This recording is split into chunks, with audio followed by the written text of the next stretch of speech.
Propositions on the ballot are so important this time around this election season. We know that about 10 years ago, we decriminalized, we made medical marijuana legal, and then we've had a ballot initiative before that failed to legalize marijuana here in Arizona. It's back now on a ballot proposition called 207. So joining us, pro 207, is STACY Pearson, and the anti-207 is Lisa James. Ladies, thanks for being here. Thanks for having us. Thanks for having us. Let's start with you, STACY. The yes on 207. The economic benefit of legalizing marijuana seems to be the spearhead or the front of the campaign. Can you talk a little bit about what you believe are the economic yeses or pluses to this? The marijuana in Arizona will be sold in a taxed, tested, regulated environment when Prop 207 passes. And it's expected to generate about $300 million a year for Arizona. And that money is dedicated to four really important areas for our state. So the first being community colleges. It would restore funding that had been cut after the last recession in the state's community college. About a third of the money goes there, about $100 million a year. Second is to our first responders, both our police and fire departments by way of the cities. Third, it would go to roads and infrastructure that have been sorely neglected over the last couple of decades. And then finally, about 10% of the money every year goes to public health. So it goes to suicide prevention, it goes to teen health use prevention, it goes to substance use, disorder treatment and prevention. So it goes right into the state's Department of Health Services for benefits to all residents of Arizona. Okay, Lisa James is no on 207. Your rebuttal on what is bad about this, or do you think is not economically good for Arizona? So Prop 207 is 17 pages of sweeping changes to Arizona law that we're not going to be able to change in the future. So we'll be locked into this policy. And what happens in the states around us that have legalized, revenue projections have not been met. We see increased use in states that have legalized by minors and adults. And so we're going to be doing harm to our current workforce, but also to our future workforce. All right, let me ask you, Lisa, you alluded to something there that I think is what scares people about this, is that because it's a ballot proposition, it alters the Constitution. And if there are things in this ballot initiative that they'd like to change, it can't be done by the legislature. Can you talk a little bit about that? Correct. So what we have in Arizona is something called voter protection. And if this passes in this way on November 3rd, we'll be locked into this policy. The only way to adjust it is for voters to take it back to the ballot box, which Big Marijuana has spent more than $5 million on this campaign, so it's not an easy thing to do. The other option is to have 75% of each chamber of the Arizona legislature agree on a purpose to change it. But even then, there's a caveat. They can only advance the purpose of the bill. So we will be limited on what changes could be made in that respect. STACY, your response?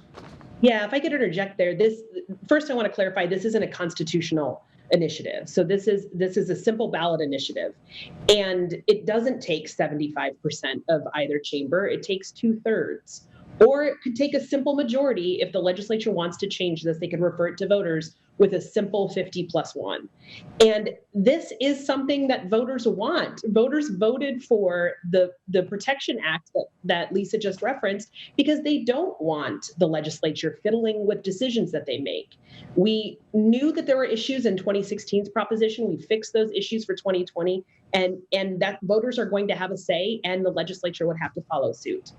So just a follow-up question on that. I'm going to ask you both about it, but first I'll start with you, STACY. The concern would be something like maybe labeling and potency and things of that nature. Would the legislature be able to make those kind of changes, or would it violate the proposition if the legislature said we need to fix are you saying they could fix that?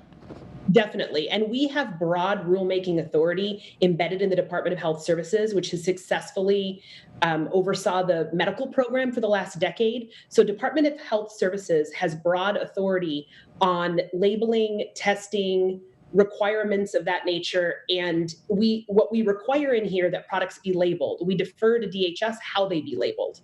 Okay, let me do this. I want to give both of you an opportunity to give us your best sales pitch to people that are watching. I'm going to start with you, STACY. Why vote yes on 207? Give us the best pitch. The decision voters are making right now is very simple. Do you want marijuana sold in a taxed, tested, regulated environment that's going to generate $300 million a year for Arizona, or do you want status quo, which is an illicit black market.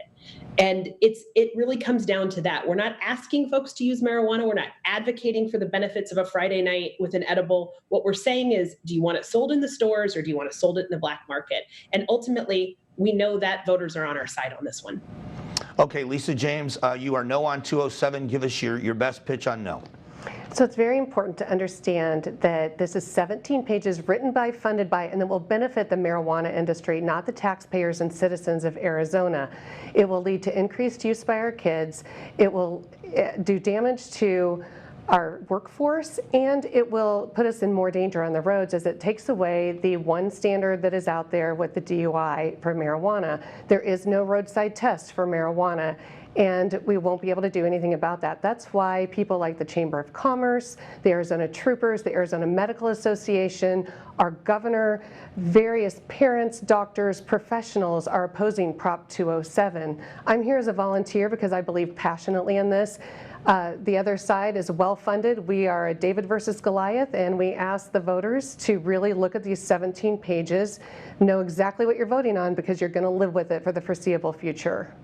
And I would say to both of you, I appreciate you coming on, and this is the reason why we wanted to have this a bit of a debate, is because we want independent voters to be able to read both of your websites. They're on the screens where you can see vote yes, vote no, who supports it, who doesn't, and make an educated decision. I think we all would agree educated voters are the best voters, and we just wanted to spend some time educating those voters. So a big thank you to both of you for your time today, and look forward to seeing how this prop ends up.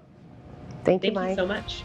All right, coming up, we've got so much more before it's over. We're going to talk 208, the other big prop on this, a tax increase for education. We'll get to that coming up and so much more before we close it out. Stick around.